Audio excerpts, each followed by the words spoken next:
Hello friend, knowledge गुरु Punjabi Hindi channel में आपका स्वागत है। आज हम मकान, घर, कमरा किराए पर देने से पहले क्या सावधानी रखनी है उस विषय पर बात करेंगे। चलो शुरू करते हैं। पहली बात, अगर आप बिना पुलिस वेरिफिकेशन के मकान, घर, कमरा किराए पर देते हैं तो आपको आगे चलकर दिक्कत आ सकती है। और दूसरी बात, आपको मकान, घर, कमरा किराए पर देने से पहले रेंट एग्रीमेंट बनवाना चाहिए। अगर आप पुलिस वेरिफिकेशन करवाओगे और रेंट एग्रीमेंट बनवाओगे तो आपका ही फायदा होगा। आप काफी प्रॉब्लम से बच जाओगे, जिसके बारे में हम आगे बात करेंगे। ज्यादा आमदन कमाने के चक्कर में अक्सर लोग अनजान लोगों को मकान, घर, कमरा किराए पर दे देते हैं और मोस्टली मकान मालिक मकान किराए पर देने से पहले सावधानी नहीं रखते। ऐसा ना करना उनको मुश्किल में डाल सकता है, क्योंकि किराएदार द्वारा किया गया कोई भी गलत काम मकान मालिक को प्रभावित करता है। बिना पुलिस वेरिफिकेशन के रखे किराएदार द्वारा क्राइम करने पर मकान मालिक को भी सजा हो सकती है और वह पुलिस केस में फंस सकता है। इसलिए किराएदार रखने से पहले आपको ये सब सावधानी रखनी है जो आप कल को किसी कानूनी पंगे में न फंस जाएं। मकान किराए पर देने से पहले किराएदार की पूरी जांच करनी चाहिए। किराएदार का पुलिस वेरिफिकेशन करवाना सबसे जरूरी है।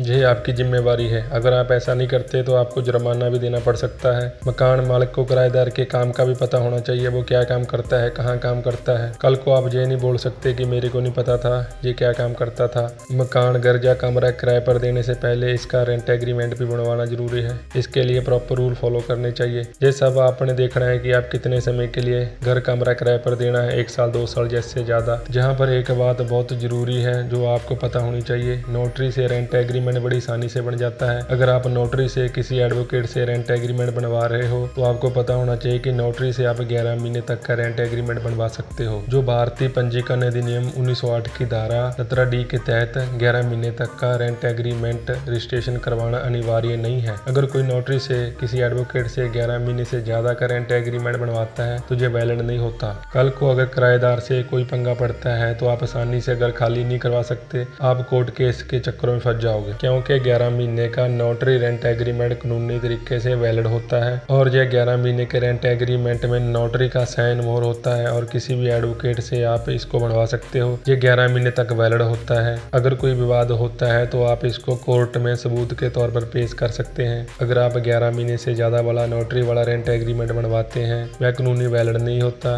कल को आप पंगे में फंस सकते हो, क्योंकि 11 महीने से अगर ज्यादा वाला रेंट एग्रीमेंट बनवाना है तो आपको रजिस्ट्री ऑफिस जाना होगा। आप इसको सब रजिस्ट्रार से बनवा सकते हैं, वही इसको रजिस्टर करते हैं। जहां आप जितने साल का भी रेंट एग्रीमेंट बनवाना है बनवा सकते हैं, यह आप पर निर्भर करता है। अगर आप 11 महीने का रेंट एग्रीमेंट बनवा रहे हो तो आपको पता होना चाहिए इस रेंट एग्रीमेंट में क्या लिखवाना जरूरी है। रेंट एग्रीमेंट में सिक्योरिटी डिपॉजिट, किराया देने की आखिरी डेट, लेट पेमेंट, जुर्माना कितना होगा, सब लिखवाना जरूरी है।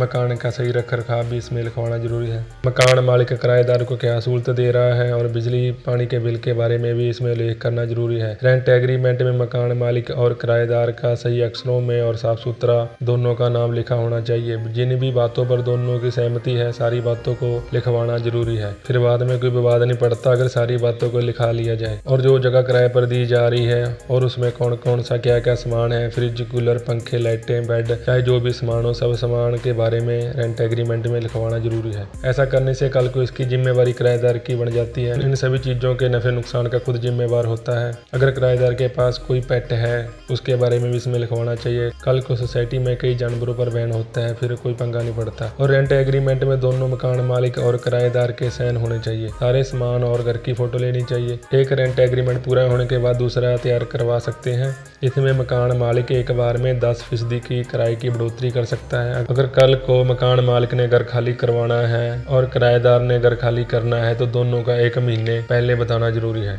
ये सब बातें आपने ध्यान से रेंट एग्रीमेंट में लिखनी है। एक बात और जो मैं आपको बताना चाहता हूँ, अपराधी लोग जब कोई क्राइम करते हैं तो वह किसी दूसरे एरिया में छुपने के लिए चले जाते हैं और वहाँ नाम और बेस बदल कर रहने लगते हैं। वह कोई कमरा किराए पर 2-3 महीने के लिए ले लेते हैं कि मामला 2-3 महीने तक ठंडा हो जाएगा, फिर वापस चले जाएंगे और मकान मालिक को अच्छा किराया दे देते हैं और कोई ID कार्ड वगैरह नहीं देते, कोई बहाना बना देते हैं और मकान मालिक भी खुश हो जाता है कि चल कोई बात नहीं, 2-3 महीने की बात तो है, अच्छा पैसा मिल रहा है। ID कार्ड को रहने देते हैं और पुलिस वेरिफिकेशन को भी नहीं करवाता। 2-3 महीने बाद जब ये अपराधी पुलिस द्वारा पकड़ दिए जाते हैं तब आप मुश्किल में पड़ जाते हैं। आपने अपराधी को पकड़ा दी होती है, हालांकि आपको पता नहीं होता। अगर आप अनजाने में अपराधी बन जाते हो और अपराधी को पकड़ा देने के चक्कर में आप पर भी पुलिस कार्रवाई होती है। आपने उसको पुलिस से छुपाया और आप पर भी केस हो सकता है, पुलिस कार्रवाई हो सकती है। एक और बात, कई घरों में कुछ बूढ़े लोग होते हैं, उनके बच्चे बाहर रहते हैं, वो बड़े बड़े घरों में अकेले रहते हैं, तो वह सोचते हैं कि चलो कोई किराएदार रख लेते हैं, दिल भी लगा रहेगा और पैसे भी आएंगे, तो वो कई बार पुलिस वेरिफिकेशन नहीं करवाते, ऐसे ही लोगों को अपने घर में किराए पे रख लेते हैं। कल को क्या पता होता है कोई किराएदार क्रिमिनल हो, वो आपका जानी माली नुकसान करके भाग जाए, फिर पुलिस को उसको ट्रेस करने में मुश्किल आती है, फिर आप पुलिस को दोष देते हो। अगर मकान मालिक किराएदार की पुलिस वेरिफिकेशन नहीं करवाते, अगर किराएदार किसी को परेशान करता है, किसी को नुकसान पहुंचाता है, तो मकान मालिक पर IPC की धारा 188 के तहत कार्रवाई हो सकती है, 1 महीने की जेल और जुर्माना भी हो सकता है। सो दोस्तों, जो भी जरूरी बातें थी मैंने आपको पूरी डिटेल में बता दी कि आपके साथ भी कुछ ऐसा बुरा ना हो, आप पहले स्विच करने हो जाओ, और ये बातों को फॉलो करना आप पर डिपेंड करता है। सो दोस्तों, आपके लिए मैंने ये जानकारी की वीडियो बनाई है, अच्छी लगी हो तो वीडियो को लाइक करो, चैनल को सब्सक्राइब करो। आप सभी का धन्यवाद।